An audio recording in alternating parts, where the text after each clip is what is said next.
نحمده ونستعينه ونستغفره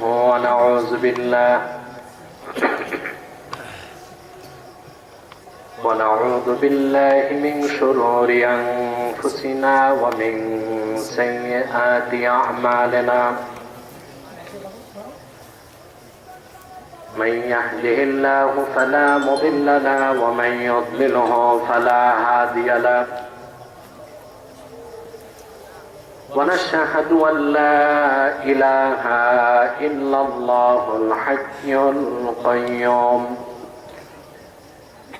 الذي لا تأخذه سنة ولا نوم ونشهد أن سيدنا وحبيبنا ومولانا محمدا عبد الله ورسوله صلى الله تعالى عليه وعلى آله وصحبه وسلم الذي أكمل الله به قصر النبوة أي ختم الله به النبوة وحكم أن لا نبي بعده وأعلن في القرآن بالبرهان أن محمدا صلى الله عليه وسلم خاتم النبيين والمرسلين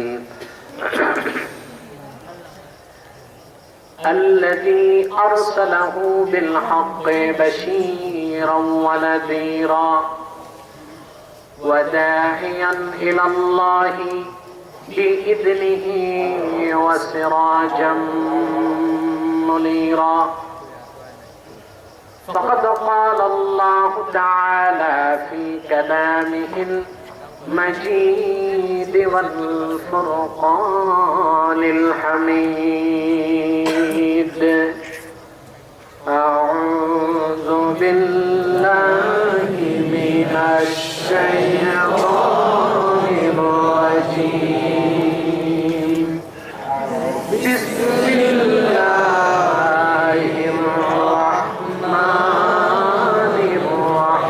الرحيم كيف تكفرون بالله وكنتم أمواتا فأحياكم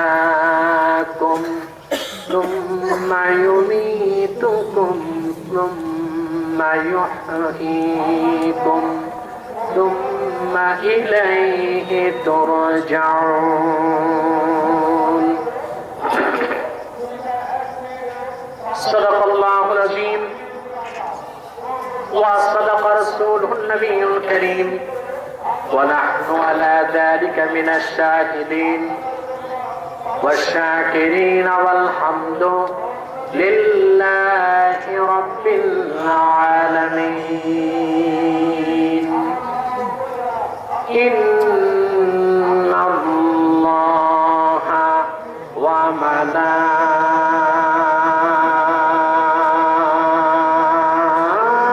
وملائكته يصلون على النبي يا أيها الذين آمنوا صلوا عليه وسلموا تسليما اللهم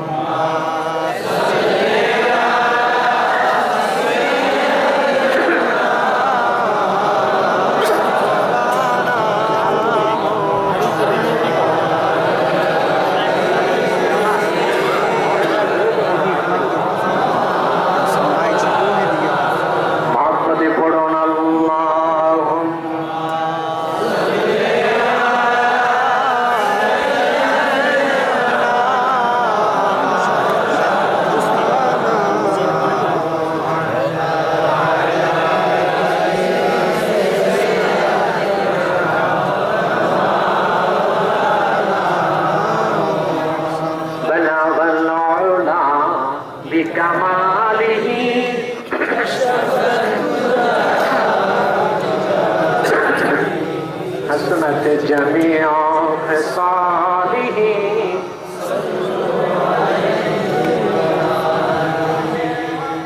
जहां रोज़े पाके खैरुल वरा है वो जन्नत नहीं है तो फिर और क्या है।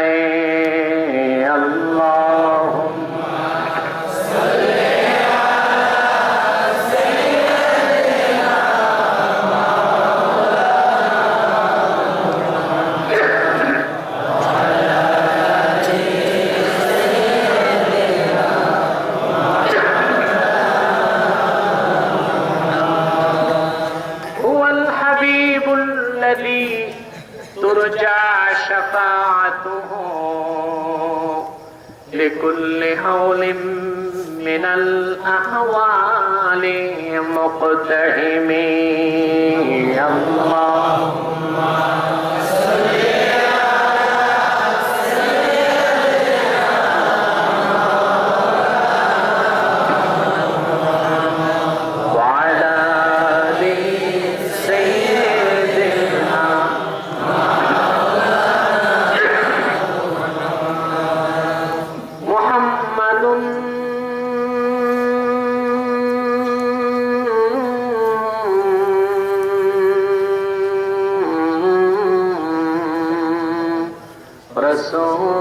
रसूलुल्लाह सल्लल्लाहु अलैहि वसल्लम खतमल्लाहु बिहिन नबुव्वा व हकम अन ला नबिय्य बअदहु बलगल उला।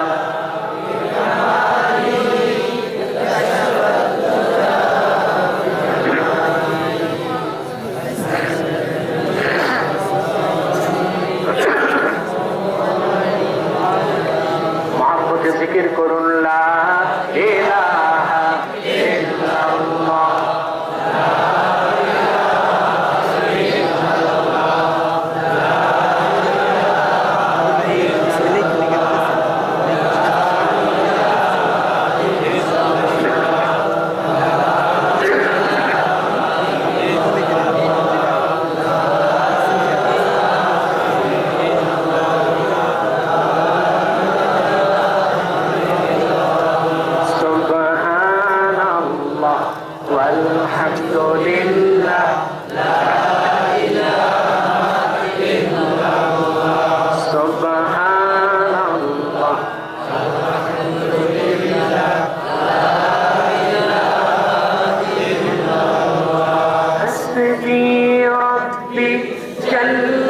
ইল্লাল্লাহ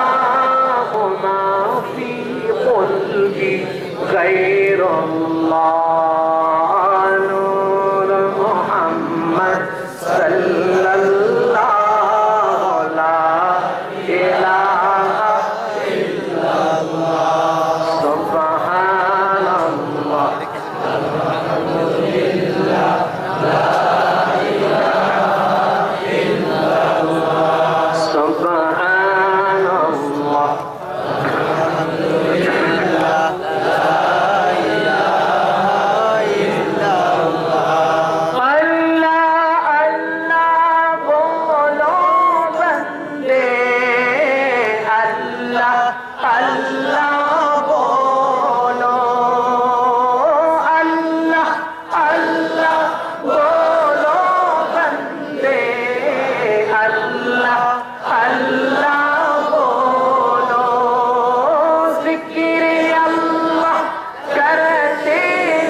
छुपा है मोमिनों की सिवा कोई न जाने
মুহাম্মাদুর রাসূলুল্লাহ সাল্লাল্লাহু আলাইহি ওয়াসাল্লাম। পবিত্র লাইলাতুল বারাত উপলক্ষে মুমিন মুমিনাত কবরবাসীদের মাগফিরাত কামনায় আয়োজিত আজকের এই বিশাল মাহফিলে মুনাজাত অনুষ্ঠানে আগত আমার ঈমানদার মুসলমান ভাই ও বন্ধুগণ, সকলকে অন্তরের অন্তঃস্থল থেকে জ্ঞাপন করছি মুবারক। সবটুকু শুকরিয়া আল্লাহ সুবহানাহু ওয়া তাআলার জন্য, যিনি আজকের এই বরকতময় মাহফিলে আমাদেরকে আসার বসার তৌফিক দান করেছে। সেজন্য আসুন আমরা সকলে একবার অবনত চিত্তে হৃদয়ের আবেগ অনুভূতি উজাড় করি। আমি আসার পর ভালো ছিল, সমবেত কণ্ঠে একবার বলি আলহামদুলিল্লাহ।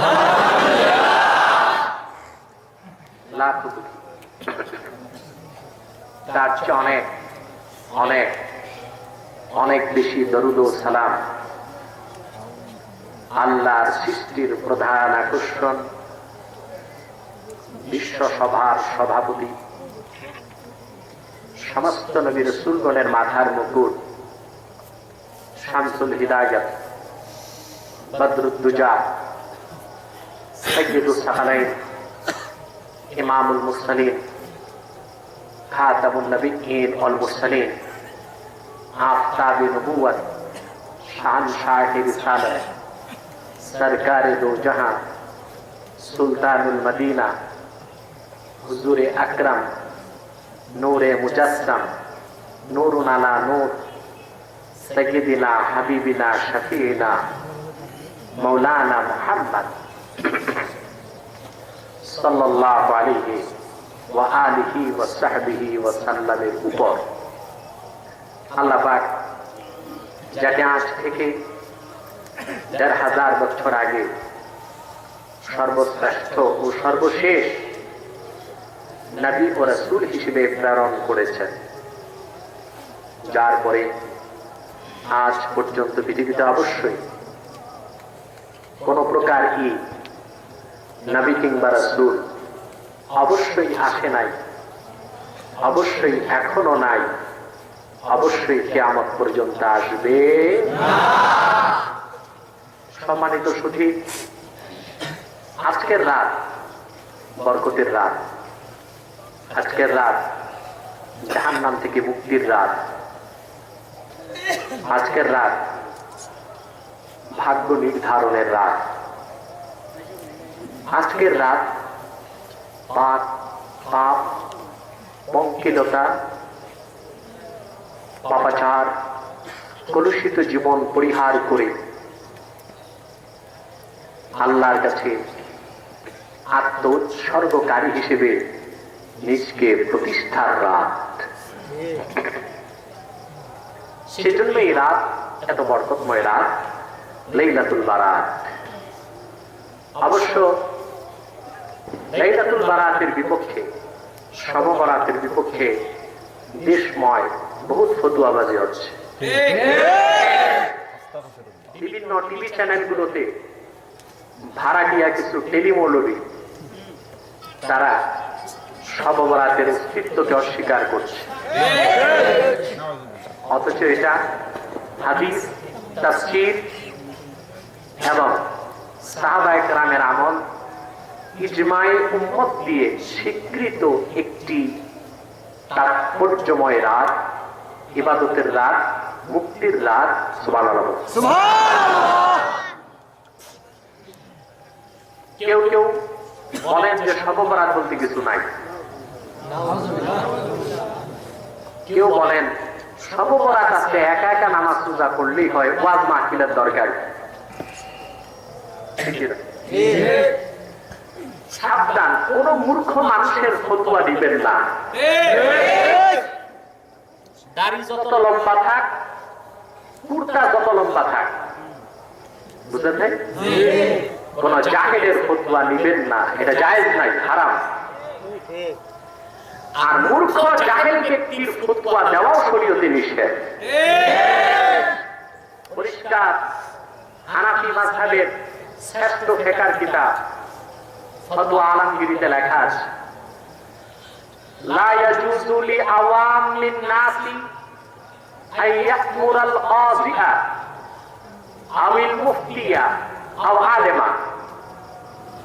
কোন আলেমকে, কোন মুফতিকে, কোন কাজীকে, কোন জাহেল ব্যক্তির আদেশ করা, হুকুম করা হারাম, হারাম, হারাম।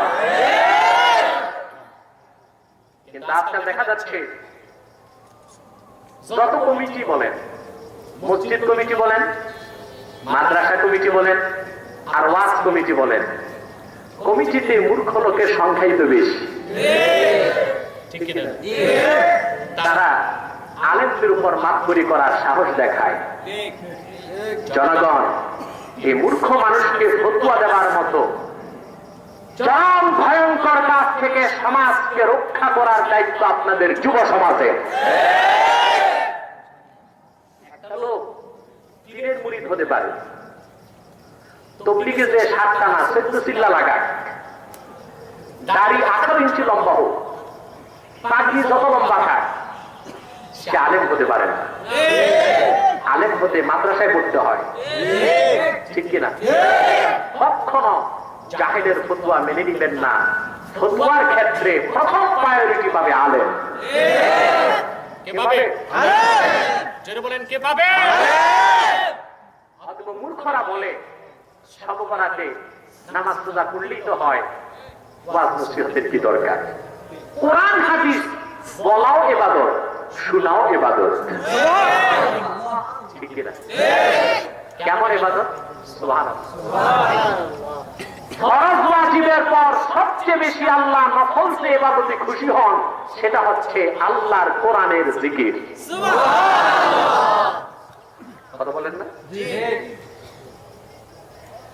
আলী সাক্ষী আল্লাহর হাবিব ইরশাদ করেছেন, নেককার ইমানদারগণ যখন কোরআন হাদিসের আলোচনায় বসে যায়, একদল ফেরেশতা আমার আল্লাহর কাছে চলে যান। আল্লাহ তাআলা জিজ্ঞেস করেন, ফেরেশতারা তোমরা কোথা থেকে এসেছো? তারা বলেন, আল্লাহ তাআলা তোমার একদল বান্দা হারামের খুনকে হারাম করে খালি আকাশের নিচে বসে তোমার জিকির করছে, তোমার কোরআন শুনছে, হাদিসের কথা শুনছে, সেখান থেকে আসলাম। আল্লাহ তাআলা বলেন, রে ফেরেশতারা একটু সাক্ষী দে,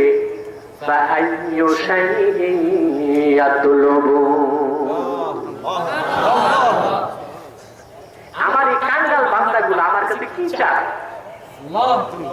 কষ্ট করে বসে আছেন কার জন্য? ইমান দীপ্ত কণ্ঠে বলেন, কার জন্য?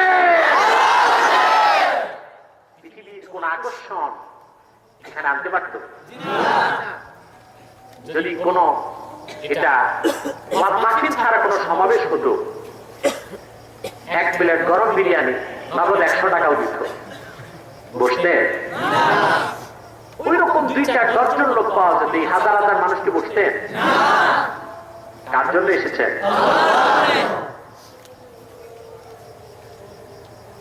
ফেরেশতারা বলেন আল্লাহ তাআলা তারা তোমার জান্নাত চায়। কি চান? চান? আমার আল্লাহ তাআলা বলেন হাল রাআউহা, ওরা কি আমার জান্নাত কোনদিন দেখেছে নাকি? তারা বলেন না মাবুদ, তা তো দেখে নাই, না দেখেই বিশ্বাস করে। আবার আল্লাহ তাআলা প্রশ্ন করেন ওয়ামিন আইয়ি শাইইন ইয়াতাআল্লাযুন, কিসের থেকে তারা বাঁচতে চায়? তারা বলেন আল্লাহ তোমার দুজকের আগুন থেকে বাঁচতে চায়। রব্বুল আলামিন বলেন ওরা কি আমার জাহান্নাম দেখেছে নাকি? তারা বলেন না, তাও দেখে নাই, না দেখি বিশ্বাস করে তোমাকে ভয় পায়। আল্লাহ তাআলা ডাক দিয়ে বলেন যে ফেরেশতারা সাক্ষী থাক, তোরা যারা আমার জান্নাত দেখে নাই, জাহান্নাম দেখে নাই, না দেখি বিশ্বাস করে আমার কোরআনকে ভালোবেসেছে, আমি আল্লাহ তাদের জীবনের সব গুনাহ মাফ করে দিলাম, তাদের জন্য আমার জান্নাত খুলে দিলাম।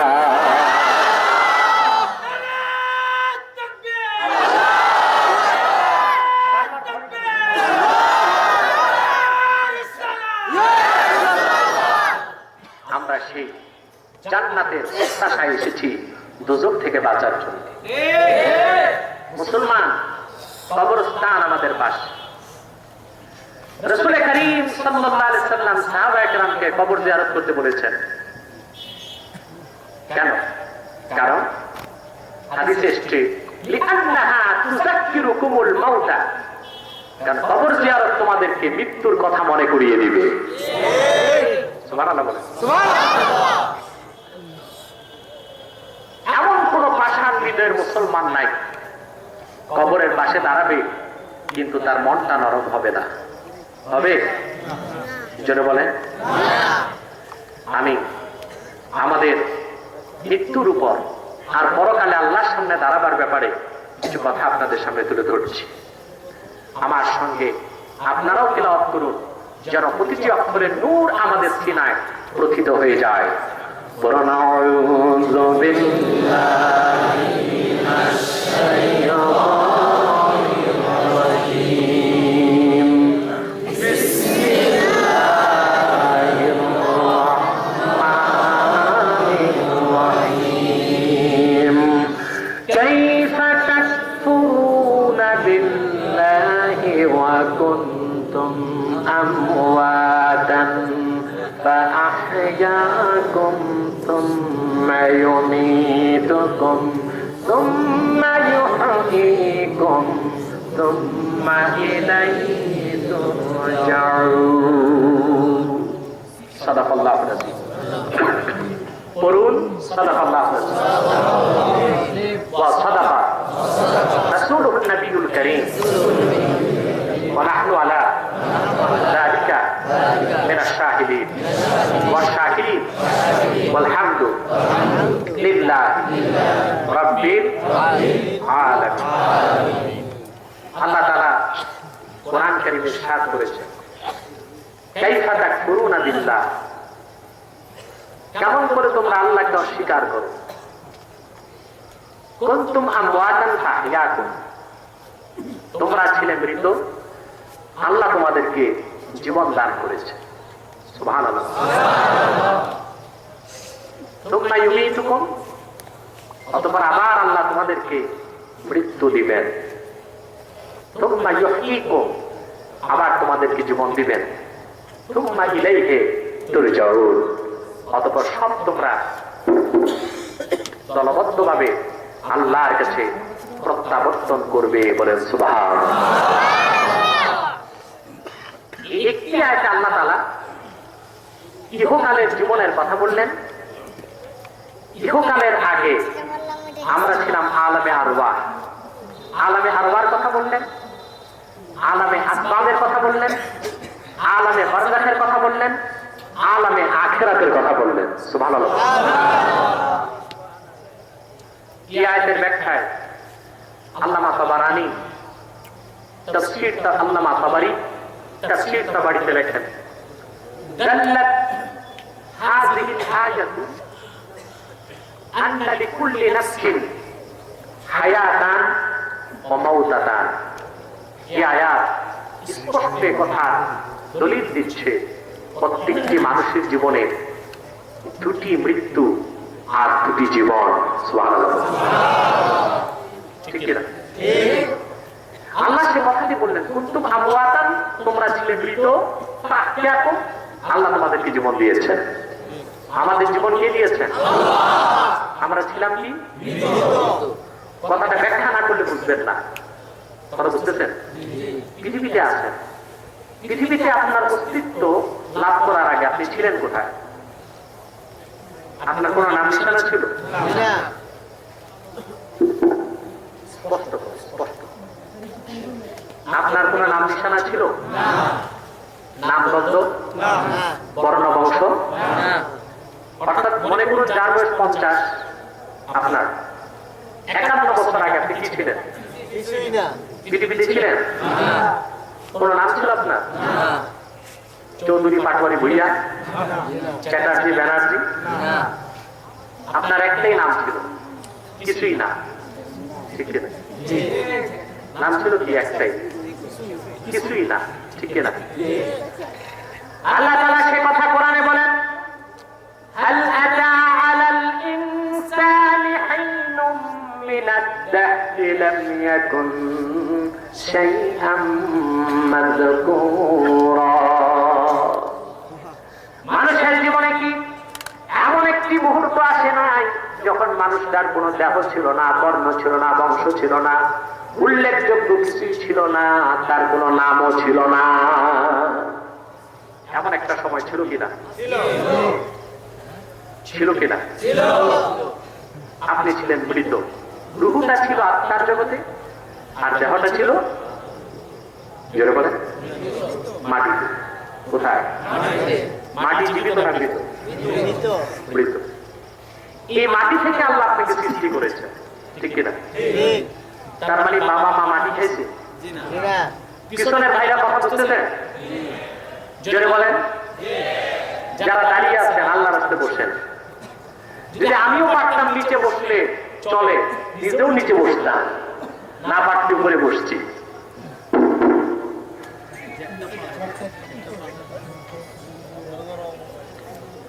বন্ধুরা, আল্লাহ আমাদের মাটি থেকে সৃষ্টি করেছেন, এটা চরম সত্য কথা। আমাদের বাবা মা কি মাটি খাইতেন? তো মাটি থেকে কেমন সৃষ্টি করলেন? আল্লাহ কোরআনে সূরা মুমিনুনে সে কথাটি বলেছেন। আল্লাহ তাআলা বলেন, ওয়ালাকাদ খালাকনাল ইনসানা মিন সুলালাতিন মিন তিন সুম্মা জাআলনাহু নুতফাতান ফি ক্বারারিন মাকিন সুম্মা খালাকনান নুতফাতা আলাকাতান فخلقنا العلقة مضغة فخلقنا المضغة عظاما فكسونا العظام لحما ثم أنشأناه خلقا آخر فتبارك الله أحسن الخالقين. সুবহানাল্লাহ বলেন। আল্লাহ বলেন, ওয়ালাকাদ খালাকনাল ইনসানা মিন সুলালাতিন মিন তিন, নিশ্চয়ই মানুষকে আমি সৃষ্টি করেছি মাটির সারনির্যাস থেকে। সুবহানাল্লাহ। কিসের থেকে? সারনির্যাস থেকে। মাটির সারনির্যাস। তার মানে হচ্ছে আপনার বাবা মা যা কিছু খেয়েছে সব হয় কোথায়? মাটিতে। দেখেন আপনাকে কালেকশনটা আল্লাহ কেমনে করছেন। আপনার বাপ মা যা কিছু খেয়েছেন খাদ্য হিসেবে সব হয় কোথায়? ধান, চাল, গম, আটা, ময়দা, উৎস কি?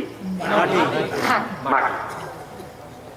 বলবেন গোশত খেয়েছে, গরুর গোশত, গরু খায় কি? মাটি খায় না ঘাস খায়? ঘাস খায় কোথায়? মাটি। ঠিক কিনা? যা কিছু পেয়েছে সব এসেছে মাটি থেকে। দেখেন মাটিটা কেমনি ভিতরে গেল। সুবহানাল্লাহ। আল্লাহ মাটি খাওয়াইলেন না, মাটির থেকে উৎপন্ন জিনিসগুলোকে খাওয়ালেন। তার থেকে দেখে রক্ত উৎপন্ন হলো। ঠিক কিনা? রক্ত থেকে আল্লাহ তাআলা উৎপন্ন করলেন বীর্য। ঠিক কিনা? মেডিকেল সায়েন্স এটা স্বীকার করতে চায় না। মুফাসসিরগণ বলেন 70 ফোঁটা রক্ত থেকে আল্লাহ 1 ফোঁটা বীর্য বানান। কত ফোঁটা? 70 ফোঁটা রক্ত থেকে 1 ফোঁটা বীর্য। মেডিকেল সায়েন্স এটা স্বীকার করে না। সায়েন্স কি বললো তা দেখার দরকার আমার নাই, কারণ বিজ্ঞান চূড়ান্ত নয়, ফাইনাল ডিসিশন হচ্ছে কোরআন। বিজ্ঞান পরিবর্তনশীল। বিজ্ঞান আজকে একটা বলতেছে, কালকে একটা বলবে। কালকে যেটা বলবে তারপরের সপ্তাহে সেটা ঠিক নাও থাকতে পারে। সেজন্য বিজ্ঞান দিয়ে কোরআনকে জাস্টিফাই করা হবে না, কোরআন দিয়ে বিজ্ঞানকে জাস্টিফাই করা হবে। এটাই মুসলমানের ঈমান ও আকীদা, বিশ্বাস। আল্লাহ তাআলা বীর্যকে তৈরি করলেন। ঠিক কিনা? মাটির থেকে আপনার একটি অংশ পিতার মধ্যে দিলেন শুক্রাণু হিসেবে, যেটা স্পার্ম। আরেকটি অংশ দিলেন মায়ের ভিতরে ডিম্বাণু, ওটা হচ্ছে ওভাম। ঠিক কিনা? একটি শুক্রাণু আরেকটি ডিম্বাণু। আপনি ছিলেন কি? কিছুই না। কিছুই না পরে হলেন মাটি, মাটির পর হলেন বীর্য। ঠিক কিনা? তখন আপনি জীবিত না মৃত? মৃত। আল্লাহর কথাটা কত বাস্তব দেখেন। আল্লাহ তাআলা বলেন আফারাআইতুম মা তুমনুন আআনতুম তাখলুকুনাহু আম নাহনুল খালিকুন। সুবহানাল্লাহ। সূরা ওয়াকিয়াতে আল্লাহ প্রশ্ন করেন আফারাআইতুম মা তুমনুন, হে মানব মানবী, তোমরা যে বীর্যপাত ঘটাও, ওই বীর্য থেকে এত সুন্দর মানুষ কি তোমরা বানাও না আমি আল্লাহ তাআলা বানাই? কিভাবে বানান সেটা তিনি ব্যাখ্যা করেছেন। আল্লাহ তাআলা বলেন সুম্মা জাআলনাহু নুতফাতান ফি করারিন মাকিন, যে মানুষটা কিছুই ছিল না, যার কোনো অস্তিত্ব ছিল না, কোন রং ছিল না, গন্ধ ছিল না, বর্ণ ছিল না, বংশ ছিল না, মাটির থেকে মানুষটাকে আমি বীর্যের আকারে তার মায়ের সুরক্ষিত রেহেমের মধ্যে স্থাপন করে দিলাম। আমাদের অস্তিত্ব একটি একক রূপ ধারণ করলো মায়ের পেটে। ঠিক কিনা? সেটা কি? 1 ফোঁটা বীর্য। ওই বীর্যটা জীবিত না মৃত? মৃত। জোরে বলেন মৃত। মৃত। তারপর আল্লাহ কিভাবে আপনাকে জীবন দিলেন ধাপগুলো তিনি আলোচনা করেছেন। আল্লাহ তাআলা বলেন সুম্মা খালাকনান নুতফাতা আলাকাতান ফাখালাকনাল আলাকাতা মুদগাতান ফাখালাকনাল মুদগাতা ইযামান ফাকাসাওনাল ইযামা লাহমা।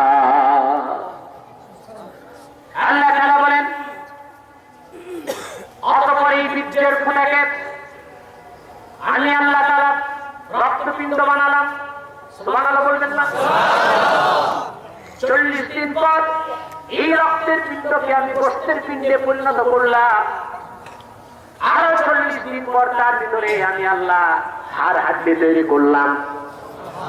আরো 40 দিন পর ফাকাসাউনাল ইযামা লাহমা, হাড় হাড্ডি গুলোকে আমি আল্লাহ গোশতের মসৃণ পোশাক দিয়ে আবৃত করে দিলাম।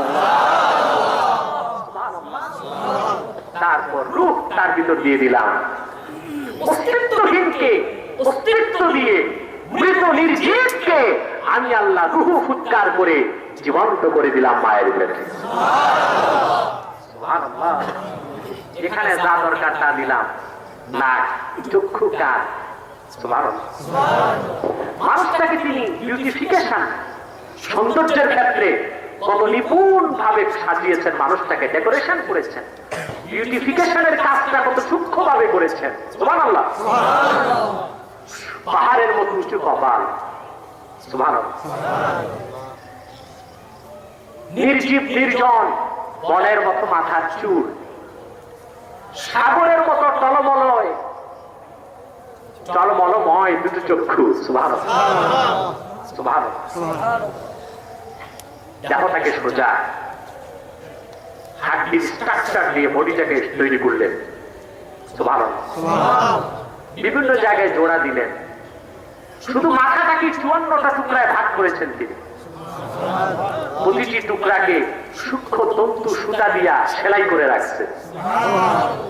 খালি মাথা দেখতে কেমন দেখা যায়? দেখেন না, টাক মানুষ দেখতে ভালো লাগে? যাদের মাথায় টাক, এদের বিয়ে তো বিলম্ব হয়। হ্যাঁ, একটু দেরি হয় না? অনেক মানুষের মাথা একদম স্টেডিয়ামের মতো সাপ, কিছু নাই। কবিরাজের কাছে দৌড়ায়। আল্লাহ চুল দেয় নাই, কবিরাজ চুল দিবে কোত্থেকে? বিজ্ঞান কতটা পশ্চাৎপদ, পৃথিবীর কোন কারখানা একটা চুল বানাতে পারে না। পারে? চায়না আর্টিফিশিয়াল চুল বানাইছে। এখন যে অনেকে চায়নার চুল মাথায় লাগায়, বুঝলেন না? তার সমস্যার সমাধান করে। আমার দৃষ্টিতে কবিরাজ, ফকির, ডাক্তার কারো কাছে দৌড়াবেন না, একটা টুপি মাথায় লাগাবেন, তার সমস্যার সমাধান হয়ে যাবে, হয়ে যাবে। মানুষটাকে সুন্দর করে বানালেন। সুবহানাল্লাহ। রূহ ফুৎকার করলেন, আকার আকৃতি সবচেয়ে সুন্দর গঠন দিয়ে মৃত জিনিসটিকে জীবন্ত মানুষ হিসেবে পৃথিবীতে সাপ্লাই করে দিলেন। সেটাই তিনি বলেছেন, কুনতুম আমওয়াতান ফাহিয়াকুম, তোমরা ছিলে মৃত, আল্লাহ তোমাদের জীবন দিয়েছে। আল্লাহ তাআলা তারপরে বলেন, সুম্মা ইউমীতুকুম, আবার তোমাদেরকে তিনি মৃত্যু দিবেন। দেন কিনা বলেন?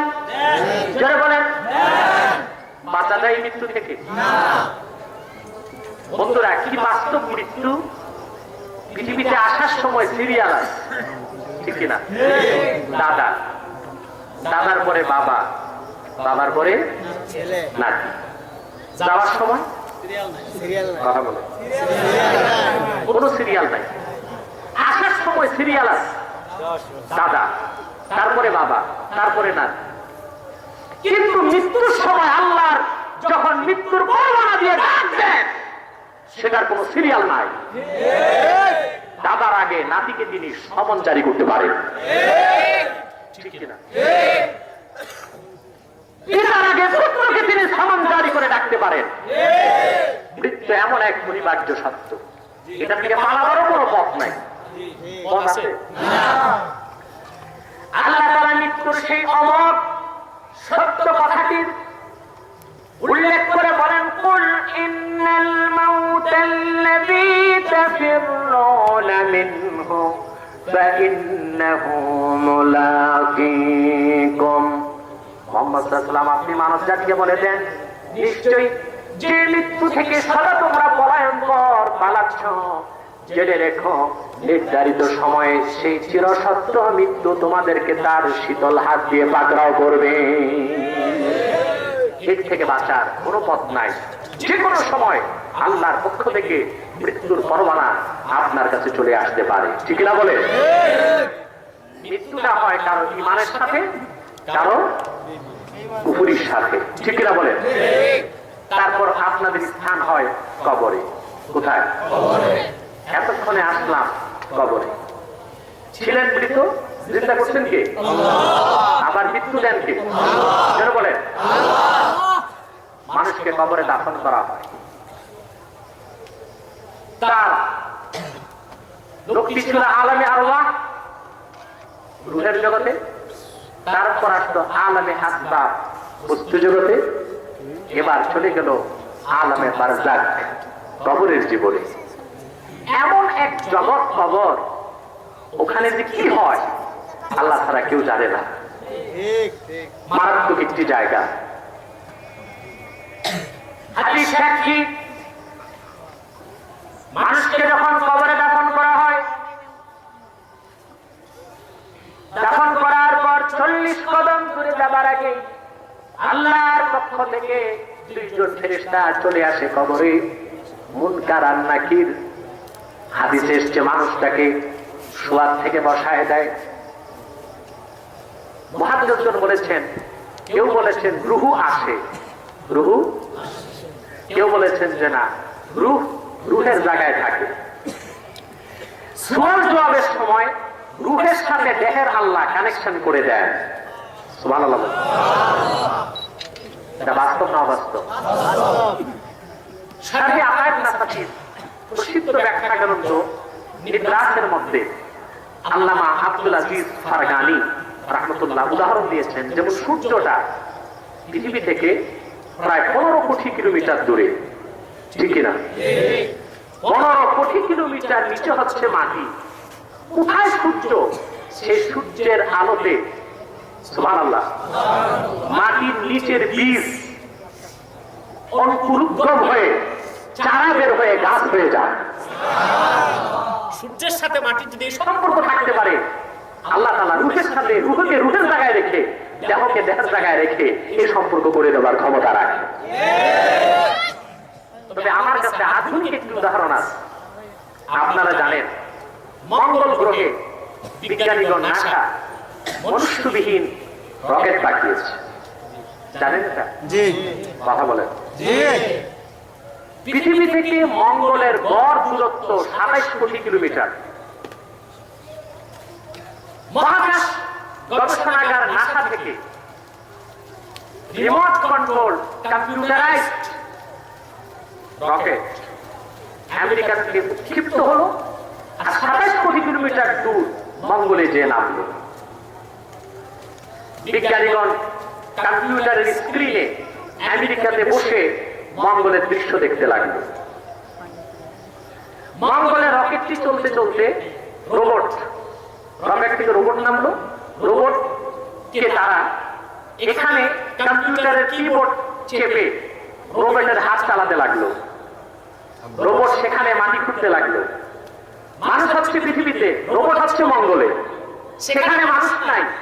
পৃথিবীর মানুষ আঙ্গুল চেপে ওই লোহার রোবটের হাত চালাতে লাগলো। তারপর সেই রোবট মঙ্গল থেকে মাটি নিল নমুনা টেস্টের জন্য, পাথর দিল। চলতে যে রোবটটা পাথরে ধাক্কা খেয়ে পড়ে গেল। বিজ্ঞানীদের কম্পিউটারে যে সফটওয়্যার ছিল সেখানে পড়ে গেলে রকেট উঠাবার কোনো প্রোগ্রাম ছিল না। কথা বলেন। হ্যাঁ, বুঝতেছেন? জি জি। রোবট কোথায়? মঙ্গল গ্রহে। মানুষ হচ্ছে নাসায়। কম্পিউটারে এখানে আর প্রোগ্রাম নাই, সফটওয়্যার নাই ওইটাকে তোলার মতো। 7 দিনের মধ্যে তারা নতুন সফটওয়্যার বানালো। তারপর সুপার কম্পিউটারে অ্যাপ্লাই করলো। তারপর এখান থেকে কম্পিউটার অপারেটিং এর মাধ্যমে তারা সে 27 কিলোমিটার দূরে রোবটটাকে সোজা করলো। নমুনা নিয়ে রোবট পৃথিবীতে ফিরে আসলো রকেটের সাহায্যে। যদি মানুষের ছোট্ট মাথার বুদ্ধি কোটি কোটি কিলোমিটার দূরে একটি রোবটকে সম্পর্ক যুক্ত করে নিয়ন্ত্রণ করতে পারে, আল্লাহ তাআলা রূহটা তৈরি করেছে। রূহটা রূহের জায়গায় থেকেই কবরের দেহের সাথে সম্পর্ক স্থাপন করে সুয়াল জবাবের কাজ আল্লাহর পক্ষে করা খুবই সহজ। মানুষটাকে বসানো হয়। ফেরেশতা প্রশ্ন করে, মান রাব্বুক, তোমার রব কে? কবরবাসী যদি ইমানদার হয় সে জবাব দিবে রাব্বি আল্লাহ। অন্য বর্ণনায় এসেছে রাব্বুন আল্লাহ, আমার রব আল্লাহ, আমাদের রব আল্লাহ। দ্বিতীয় প্রশ্ন, মা দিনুক, তোমার দিন কি? লোকটি জবাব দিবে দীন আল ইসলাম, আমার দিন হচ্ছে ইসলাম। নাকি প্রশ্ন করা হবে তুমি কোন দলের লোক? কথা বলে তুমি কি এই মহাজোট না 4 দলীয় জোট, 19 জোট না 21 জোট? এ প্রশ্ন হবে? কথা বলেন। জি না। তুমি কি বাঙালি না বাংলাদেশে? প্রশ্ন করা হবে। প্রশ্ন করা হবে অমাদিন, তোমার দিন কি? কিন্তু আফসোস মুসলমান, কবরে প্রশ্ন করা হবে যে দিনের, সেই দিনের কোন ফিকির আমাদের নাই। আমরা রাজনীতি করে সহিংসতার মাধ্যমে রক্তপাত ঘটিয়ে গোটা দেশকে একটি সন্ত্রাস ও তাণ্ডবের জনপদে পরিণত করেছি। একমাত্র পরকালের ভয়, মৃত্যুর কথাই আপনাকে এই সহিংসতা, রক্তপাত, অন্যায়, অবিচার থেকে রক্ষা করতে পারে। ঠিক কিনা? প্রশ্ন করা হবে ওমা দীনুক, তোমার দিন কি? আপনি যদি মুসলমান হন, আপনি জবাব দিবেন দীন আল ইসলাম, আমার দিন হচ্ছে ইসলাম। তৃতীয় প্রশ্ন বুখারী মুসলিমে এসেছে, নূর নবী মুহাম্মদ সাল্লাল্লাহু আলাইহি ওয়াসাল্লামকে দেখানো হবে। সুবহানাল্লাহ বলে। আল্লাহ হাবিবের নূরের চেহারা রওজা পাক থেকে দেখানো হবে। প্রশ্ন করা হবে ওমা তাকুলু ফি হাযার রাজুল আল্লাযী বুইসা ফীকুম, যার নূরের চেহারা দেখতে পাচ্ছ, তোমাদের কাছে যাকে আখিরি নবী হিসেবে প্রেরণ করা হয়েছে, ওনার ব্যাপারে তোমার কি বিশ্বাস? লোকটি যদি ইমানদার হয়, সে জবাব দিবে হাযা নবিয়ুনা মুহাম্মাদুর রাসূলুল্লাহ ইমামুল মুরসালিন খাতামুন নবিয়্যিন। তিনি হচ্ছেন সকল নবীকুলের সম্রাট, আখিরি নবী, বিশ্ব নবী মুহাম্মদ আল আরবী সাল্লাল্লাহু আলাইহি ওয়াসাল্লাম। আমি যার উম্মত, যার জন্য আমি আমার জীবন উৎসর্গ করতে প্রস্তুত ছিলাম।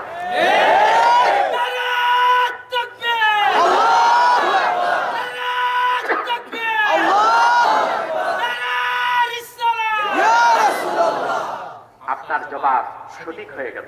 সুবহানাল্লাহ বলে। সুবহানাল্লাহ। সুবহানাল্লাহ। আল্লাহর পক্ষ থেকে কবর